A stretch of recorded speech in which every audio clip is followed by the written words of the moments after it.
माया madam, बोला। वो बैठना था, कोई लड़की फ्री है क्या? हाँ हाँ, अंदर आओ। अरे कौन है तुम लोग? देखो अंदर का एक एक कोना चेक करो। छोड़ा।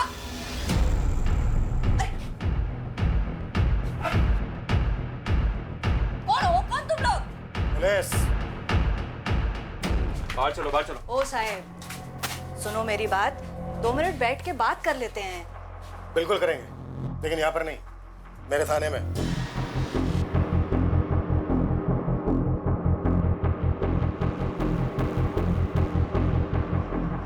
अरे साहब, इधर कुछ गलत नहीं हो रहा है। वो तीनों लड़कियां बालिग है और अपनी मर्जी से इधर बैठती है। गरीब घरों से है साहब। इन तीनों लड़कियों की डिटेल्स हैं हमारे पास। अब तुम ये बोलो कि ये धंधा अकेला चला रही थी या फिर तुम्हारा कोई जोड़ीदार भी है? ये कोई जोड़ीदार नहीं है, मैं अकेली ये धंधा संभालती है। तीनों लड़कियों का सहारा है मैं। साहब, थोड़ा सोच के।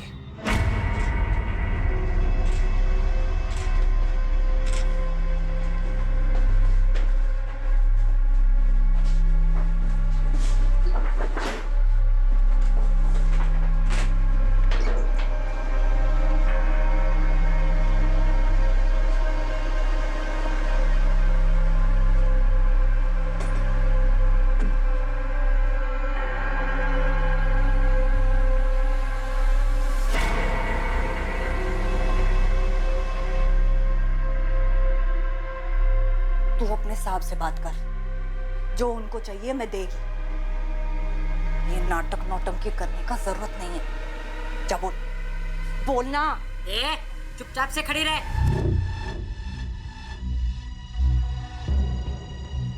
नाबालिग लड़कियों को अंदर छिपा के रखा होगा। ना। ओ माया मैडम, बंद कमरे की चाबी दो। क्यों?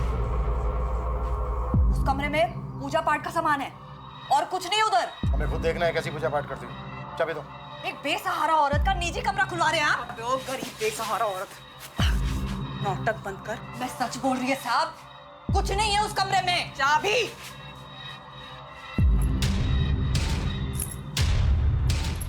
साहब, मैडम, मैं सच बोल रही हूँ, उधर कुछ नहीं है।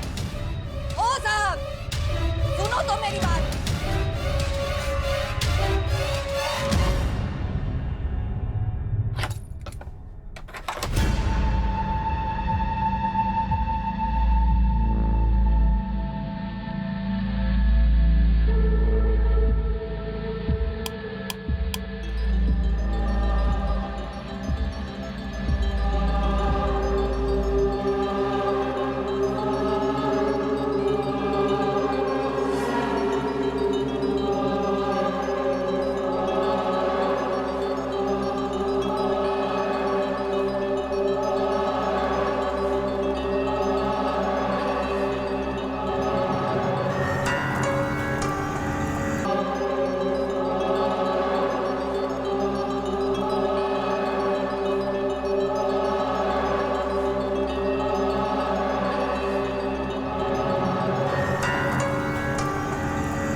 मैंने वहां चेक किया, कुछ भी नहीं है।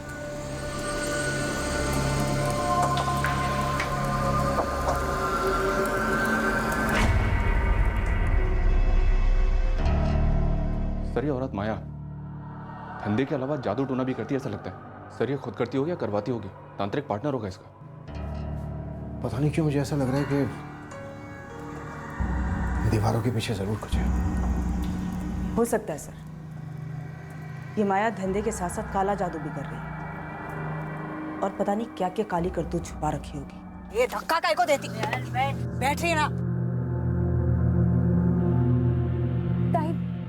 ताई सेटलमेंट करवा दो ना साहब से बात करके, कहीं हमारे घर वालों तक तो ये बात नहीं पहुंचेगी ना। तुम लोग फिक्र मत करो, मैं है ना, कुछ नहीं होगा तुम लोगों को। बहुत देखे पुलिस वाले, कई आए और कई गए, ये भी आएगा लाइन पे।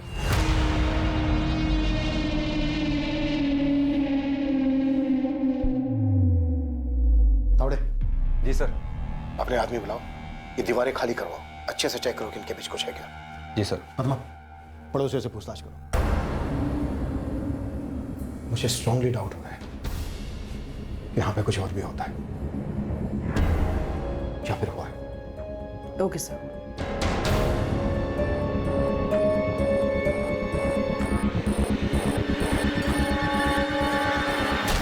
एक उड़ती हुई खबर एक रेड में तब्दील हुई।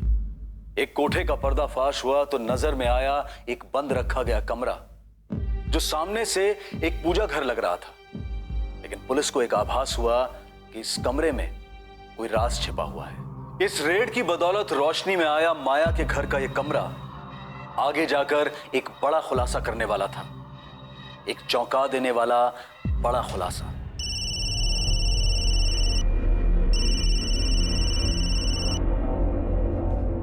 बोल पुरुषोत्तम। विनोद भाऊ बहुत बुरा हुआ। माया ताई के घर पुलिस ने छापा मारा है भाऊ। कौन हराम मुंह खोला रहे? वो सब पता नहीं भाऊ। छापे के टाइम पुलिस वाले ने पूजा वाले कमरे की चाबी ले ली माया ताई से। और क्या क्या क्या क्या पूछा क्या माया से? हाँ, क्या मिला उन्हें? नहीं मालूम भाऊ। वो माया ताई और लड़कियों को पुलिस वाले थाने ले गए भाऊ। ये फोन स्विच ऑफ कर दे और गुपचुप पूना के बाहर कहीं छुप जा, समझा? मामला ठंडा होने तक लौटना मत। भाऊ मामला कब तक ठंडा होगा? ऐसे कहाँ चला जाऊं? होगा तब होगा। हाँ, अभी निकलने को बोला ना तेरे को? भारत नहीं का?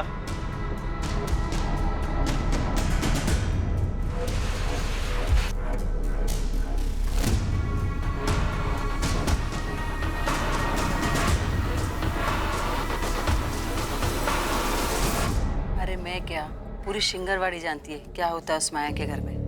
तो ये कौन सी नई बात है? सालों से चलता आया है। और सालों से शिंगारवाड़ी के लोगों ने कुछ नहीं किया, एक पुलिस कंप्लेन तक नहीं की। बहुत डेंजर है वो औरत। पता नहीं कैसी कैसी चीजों में सुई हुई घुसाती है, नींबू मिर्ची फेंकती है। अगर उसके कोई मुंह लगा, उसने कुछ फूक फूक दिया तो? अच्छा हुआ कि किसी ने तो हिम्मत दिखाई। अब आप लोग थोड़ी सी हिम्मत कीजिए, इस माया का कोई ना कोई साझेदार तो जरूर होगा ही होगा। कौन है वो? उसके घर में एक आदमी आता है, विनोद भाऊ। हाँ, विनोद भाऊ बोलते हैं उसको सब। उसका पूरा नाम तो मेरे को मालूम नहीं, लेकिन वो ना उस माया का यार है, सालों से आ रहा है। माया उसके अपने पति के साथ रहती थी, तब भी आता था, अब भी आता है। दया। हाँ मैडम। मुझे इस विनोद की पूरी डिटेल चाहिए। ठीक है मैडम, आज शाम तक सारा चिट्ठा निकालता हूँ। हो साहब, सबसे पहले वो तीनों लड़कियों को छोड़ दो, उनका कोई गलती नहीं है। जगह मेरी है और धंधा भी मैं ही करती है। आपको मेरे को जितना मर्जी इधर रखने का है ना, मैं रहेगी इधर। इतना तो कर सकते हो ना साहब? सर हम जानते हैं कि हम गलत काम कर रहे थे, और यकीन कीजिए सर, हम डिसेंट फैमिली से हैं और जो भी कुछ कर रहे थे मजबूरी में कर रहे थे। तुम्हारी पैसों की मजबूरी थी या किसी ने मजबूर किया तुम्हें इस काम को करने के लिए? प्लीज जाने दीजिए ना। हमारे घर वालों को तो लगता है हम कॉलेज जाते हैं, हमें शाम तक घर पहुंचना है। उन्हें किसी हालत में पता नहीं लगना चाहिए सर। आज नहीं तो कल पता लगना ही था, तो फिर आज ही सही। नहीं सर, प्लीज ऐसा मत कीजिए। तो मुझे पूरी कहानी चाहिए। तुम इस धंधे में कब और कैसे हैं? माया से कैसे मिले? वहाँ और क्या क्या धंधे होते हैं? इस काम में और कितने लोग शामिल हैं? सब कुछ बोलना होगा। बोला तो ना साहब, मैं अकेली औरत है, सालों से अकेला धंधा चला रही है, विधवा है मैं। पहले मैं खुद धंधा करती थी, फिर उम्र हो गई, फिर देखा कि लड़कियां खुद सामने से चल के आ रही थी, बस शुरू कर दिया। क्या करेंगे साहब, पेट भी तो भरना है ना। और वो जादू टोना वो सब जो उस कमरे में होता है? कोई जादू टोना नहीं है उधर साहब, मैं उधर सिर्फ पूजा करती है और कुछ नहीं है उस कमरे में। कुछ नहीं है तो फिर इतना डरी हुई क्यों हो? ऐसा कुछ नहीं है साहब, मैं उन लड़कियों के लिए डर रही है, उनकी कोई गलती नहीं है साहब। आपको मेरे ऊपर जो चार्ज लगाना है ना वो लगाओ, मैं बैठेगी ना जेल में, बस उनको छोड़ दो।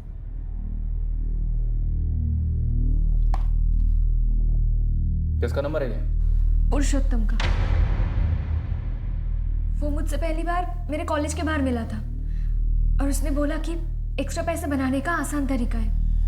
हाँ, और मुझे भी ताई के पास वो ही लाया था। ताई मैंने पूरी डिटेल में समझा दिया है, सब एग्री भी हैं और बालिग भी हैं। हर ग्राहक का 1500 रुपया मिलेगा। मेरे को कितना मिलता है कितना नहीं, तुम लोग को लेना देना नहीं। इसमें अग्री है ना? बाद में मेरे को मचमच नहीं चाहिए। तुम लोगों की कोई सहेली होगी कॉलेज की या किधर की भी, जिसको थोड़ा पैसा बनाने का है, उसको बता भी सकती है और इधर लेके भी आ सकती है। और जो लेकर आएगा ना, उसको कमीशन भी देगी मैं। 1 साल से तुम लोग अपने घर वालों से झूठ बोल रही हो कि कॉलेज जा रही हो और ये सारे काम करती हो। और कितनी लड़कियां तुम्हारी कॉलेज की जिनको तुम तीनों ने अपने इस काम के लिए फंसाया? सर किसी को अप्रोच करने में डर लगता था। वहां और क्या क्या काम होते हैं, साफ साफ बोलो। सर हम वहाँ पे सुबह 10 से 6 बजे तक ही होते थे। उसके बाद वहाँ क्या होता है हम लोगों को नहीं पता है।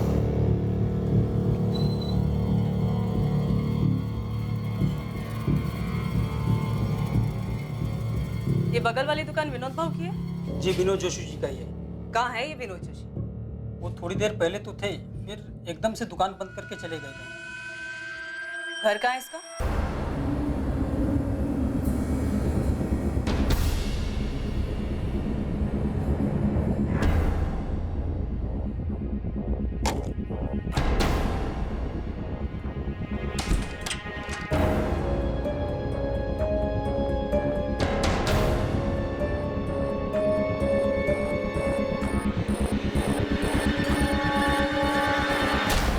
वहाँ तुम सिर्फ धंधा और पूजा ही नहीं करती हो, बल्कि जादू टोना, काला जादू टाइप भी कुछ करती हो। साहेब मैं उस घर में सिर्फ 2 टाइम पूजा करती है, वो कब से गुनाह होने लग गया है उस बताइए। घर से हमें टोने टोटके का सामान, सुइयां, नींबू, मिर्च। अरे साहेब वो तो सब एक तांत्रिक आया था कई सालों पहले, वो छोड़ के गया था। मैं तो उस सब चीजों को छूती तक नहीं है।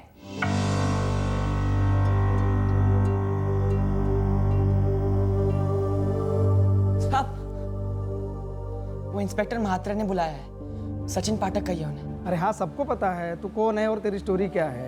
साहब बिजी है, तुझे बैठना है तो बैठ, नहीं तो कल आ जा। नहीं साहब बैठता हूँ। ठीक है।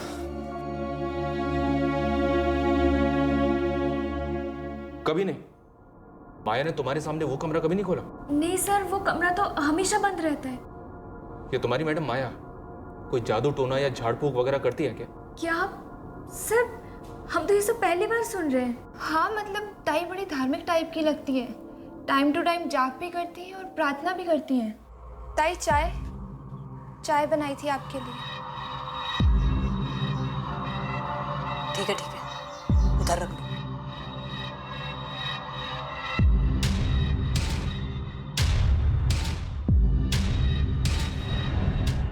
तुम तीनों को अलग अलग अपने अपने स्टेटमेंट्स देने होंगे। ये मैडम तुम्हारे स्टेटमेंट लेंगे। सर वो हमारा नाम वगैरह कुछ नहीं आएगा ना? हाँ सर हम प्रॉमिस भी करते हैं आज के बाद ऐसा कभी नहीं करेंगे प्लीज। ठीक है, लेकिन हमारी तहकीकात के दौरान अगर हमें कभी भी कुछ भी ऐसा पता चला जो तुम्हें मालूम था पर तुमने हमसे छुपाया, तो याद रखना तुम तीनों बुरी फंसोगे।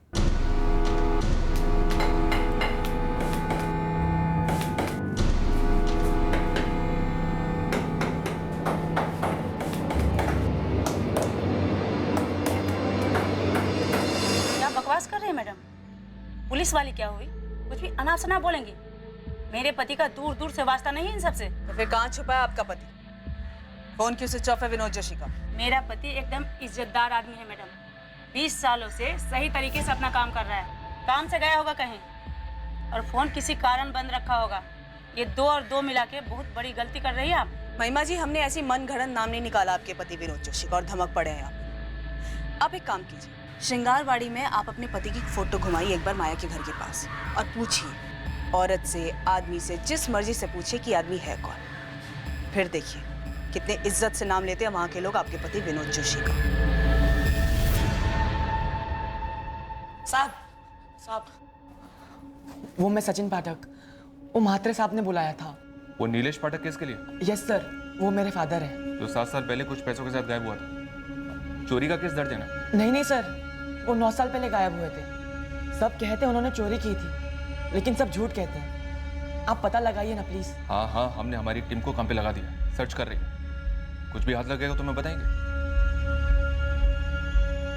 थोड़े साहब यहाँ तो कुछ नहीं है और लगता नहीं कि दीवार के पीछे कुछ हो। साहब को लगता है यहाँ कुछ गड़बड़ है, इस धंधे के पीछे कुछ और भी है।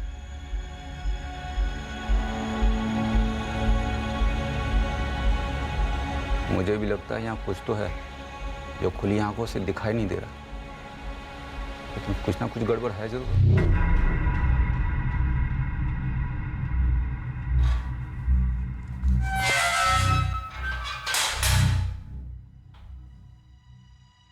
कुछ भी नहीं मिला था? सर वैसे तो कुछ नहीं, लेकिन यहाँ कुछ ठीक नहीं लग रहा है। यहाँ हवा में कुछ तो है सर। आप ही की जैसी तगड़ी फीलिंग मुझे भी आ रही है। ये धंधा, ये पूजा पाठ, सर इस सब के पीछे कुछ और चक्कर है। घर सील कर दो, एक एक ईंट तराशेंगे, इस माया को भी तोड़ेंगे।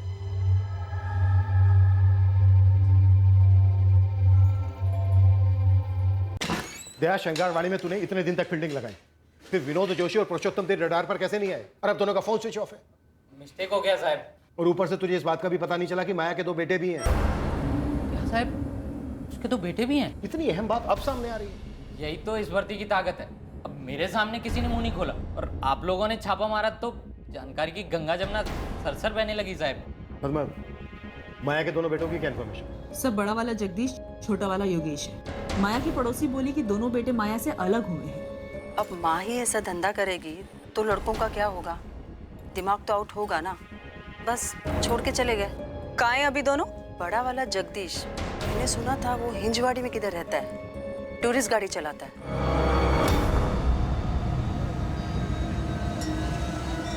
छोटा वाला मैकेनिक है योगेश, पता नहीं कहाँ चला गया। 3 साल हो गए उन्हें गए हुए, जगदीश और योगेश को, लेकिन दोबारा कभी इधर देखा नहीं। फिर ये माया का पति कब मरा? मरा कहाँ? सब बोलते कि सालों पहले उसे छोड़ के चला गया था। 1 मिनट पापा, माया के पड़ोसी ने तुम्हें क्या बताया कि माया का पति उसे छोड़कर चला गया था? यस सर, मेरी 2 औरतों से बात हुई जो माया के घर के बगल में ही रहती हैं। लेकिन माया ने मुझसे बोला कि वो विधवा है। सालों से अकेला धंधा चला रही है, विधवा है मैं। हाँ, उसने साफ साफ बोला था कि वो विधवा है, अकेली औरत है। अब ये पकड़ी गई सर, इसमें कुछ तो झोल है। पक्का ही हमसे झूठ बोल रही है। माँ, जगदीश भाई कह रहे पापा कभी नहीं लौटेंगे। सच बोल रहा है तेरा भाई। कहाँ गए पापा? हम सबसे दूर, हम सबको अकेला छोड़। क्यों गए हमें छोड़ के? ये सब जान के तेरे बाबा वापस नहीं आ जाने वाले, बस हमारी तकलीफें बढ़ेंगी।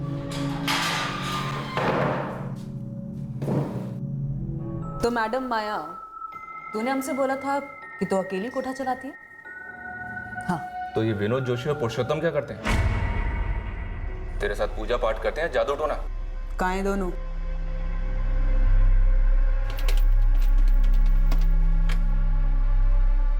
मेरे को कुछ मत पूछ पुरुषोत्तम, तू अपना देख ले। मैं अभी स्विच ऑफ कर रहा हूँ फोन। अरे भाऊ, मैं कहाँ जाऊंगा और क्या करूंगा? अबे 3-4 महीना ना कहीं पर भी पड़ा रहे, बाद में लौटा ना, सब ठंडा हो जाए तब। धंधा वाला मामला होता तो ठंडा भी हो जाता। पुलिस तो पूजा वाले कमरे के पीछे हाथ धोकर पड़ी है। पता नहीं उन्हें क्या दिख गया वहां पे। ये कुछ नहीं दिखेगा उन्हें, कुछ नहीं मिलेगा, समझा ना?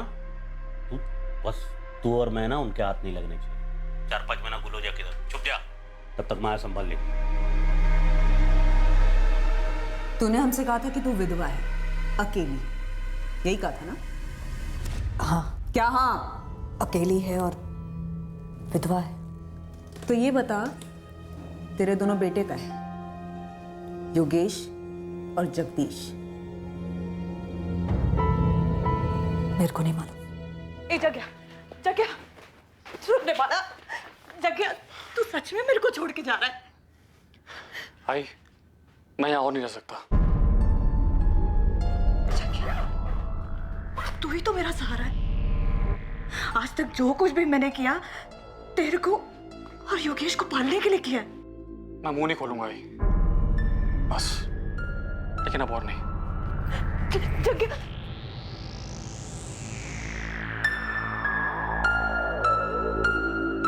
आई, मैं जा रहा हूँ। किधर जा रहा है तू? घर छोड़ के जा रहा हूँ। मुझे अपना रास्ता खुद ढूंढना है। पहले जगदीश चला गया, अब तू भी चला जाएगा तो तेरी आई के साथ कौन रहेगा? इस घर में मैं कभी दोबारा वापस नहीं आऊंगा। खून पसीना एक किया दोनों के लिए, लाज शर्म सब कुछ भुलाया, सब कुछ। लेकिन दोनों जवान बेटे अपनी आई को छोड़कर चले गए। इतने सालों में एक बार फोन करके भी नहीं पूछा। मेरे को नहीं मालूम वो लोग किधर है। तेरा पति प्रशांत भाटे कहाँ है अभी?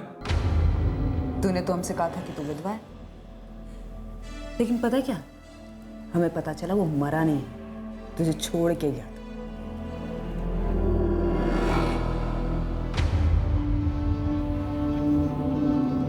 ए माया, उससे बात कर रही हूँ, इधर देख के बात कर। तूने हमसे कहा तू विधवा है, झूठ। तूने हमसे कहा कि तू वो कोठा अकेले चलाती है, ये भी झूठ। अब तू ये बता कि तू उस बंद कमरे के पीछे करती क्या है, उसकी सच्चाई बता।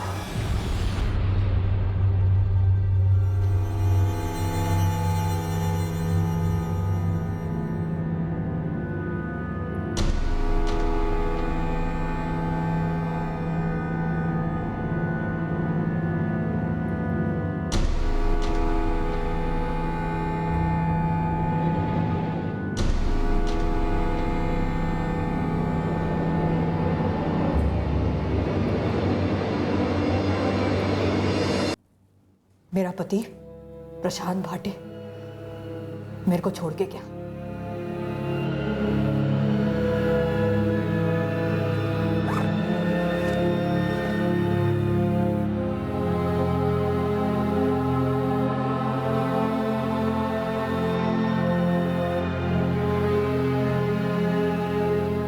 इस बात को 12-13 साल हो गए। क्यों छोड़ा उसने? वही दूसरी औरत। उसके बाद से उसकी कोई खबर नहीं, मैंने भी नहीं ली। योगेश भाटे,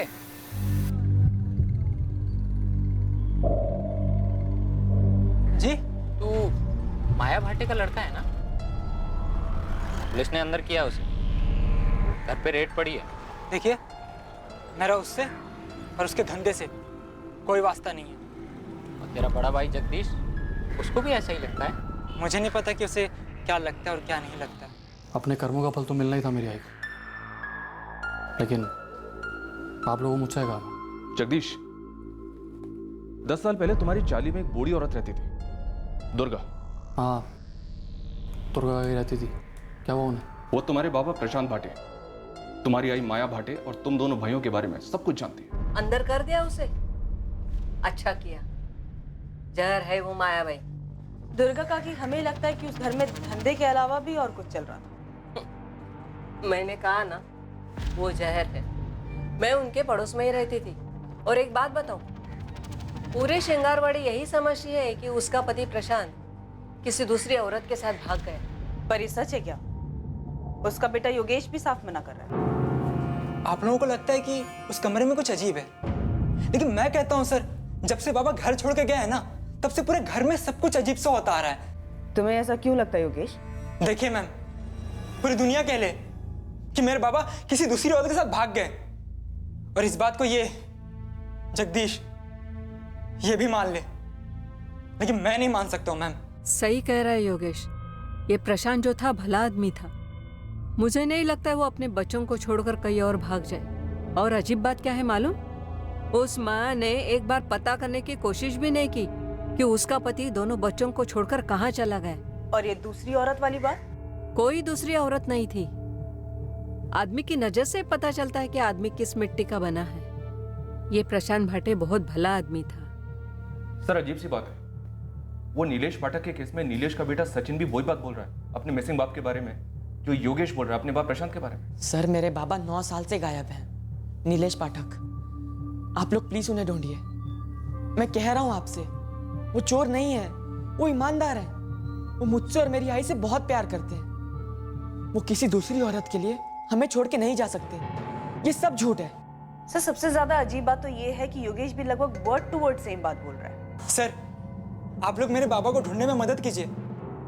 मेरे बाबा से थे ही नहीं कि किसी दूसरी औरत के लिए मुझे, जगदीश को या हमारी आई को छोड़कर चले जाएं।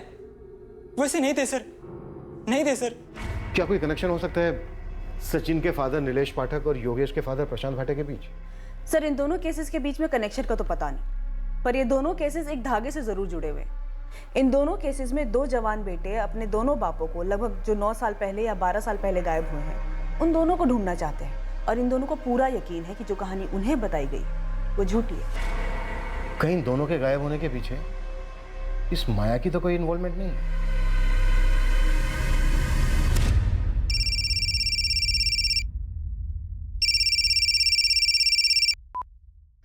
हेलो। अगर मेरा नाम नहीं आया तो मैं एक काम की बात बता सकता हूँ। तू कौन बोल रहा है? पुरुषोत्तम। ओ पुरुषोत्तम, चल बोल अब, तेरी माया ताई के घर में क्या हो रहा था और उस कमरे का सच क्या है? आप लोग बेकार में उस कमरे के पीछे पड़े हो, वहाँ कुछ नहीं मिलेगा, लेकिन मैं एक मर्डर के बारे में बता सकता हूँ। मर्डर? किसका मर्डर? किसने किया? मेरा कोई हाथ नहीं है, मैं पहले ही बोल रहा हूँ, और ये जानकारी मैं सिर्फ तब दूंगा जब तुम मुझसे वादा करो। इस केस में मेरा नाम नहीं आना चाहिए। अबे पुलिस का खबरी हूँ, कोई कोर्ट का जज नहीं। और देख, मैं तेरे को वादा सादा नहीं कर सकता, लेकिन एक बात बोल सकता हूँ कि अगर सरकारी गवाह बनेगा और पुलिस की मदद करेगा तो तेरी सजा कम हो जाएगी, वरना देख बम्बू तेरा पक्का है। ज्यादा मत सोच, क्योंकि इसके सिवा तेरे पास कोई चारा नहीं है। अब जल्दी से बता दे, किसका मर्डर किसने किया? वो क्यों चले गए? वो हमें ऐसे छोड़कर नहीं जा सकते। अगर छोड़कर गए भी हों तो ऐसे बिना कुछ बताए क्यों गए? ये अधूरेपन को कुरेदने वाले सवाल इंसान को सालों सताते हैं, रात रात भर जगाते हैं कि वो जो अपना था, हमारा सबसे करीबी इंसान, वो हमें इतनी बड़ी सजा कैसे दे गया। सचिन और योगेश दोनों के लिए उनके पिता हीरो थे। दोनों के लिए यह कबूल करना असंभव सा था कि अचानक उनके पिता किसी दूसरी औरत के लिए उन्हें हमेशा के लिए छोड़कर चले गए। दूसरी तरफ माया के घर का वो बंद कमरा इन्वेस्टिगेटिंग टीम को इनडायरेक्ट सिग्नल्स दे रहा था, आभास दिला रहा था कि उस घर में कुछ विचित्र होता आया था। पुलिस को हो रहे आभास में एक सच्चाई थी, और इस सच्चाई को माया के अलावा एक और आदमी जानता था, और वो था माया का प्रेमी विनोद जोशी, जो कि इस वक्त फरार था। और इस सच का एक हिस्सा माया को लड़कियां देने वाला दलाल पुरुषोत्तम भी जानता था। इस तथाकथित पूजा वाले कमरे की हकीकत क्या थी? आखिर उन दीवारों में ऐसे कौन से राज दफन थे जो पुलिस को इतनी मजबूती से अपनी तरफ आकर्षित कर रहे थे? कल के एपिसोड में हम माया की जीवन गाथा के जरिए इस केस का खुलासा करेंगे, हर राज, हर रहस्य का पर्दाफाश करेंगे। अब मैं अनूप सोनी आपसे विदा लेता हूं। कल रात आपसे फिर मुलाकात होगी। याद रखें, क्राइम और आपके बीच में सिर्फ इतना फर्क है कि आप कितने सतर्क हैं। सतर्क रहें, सुरक्षित रहें,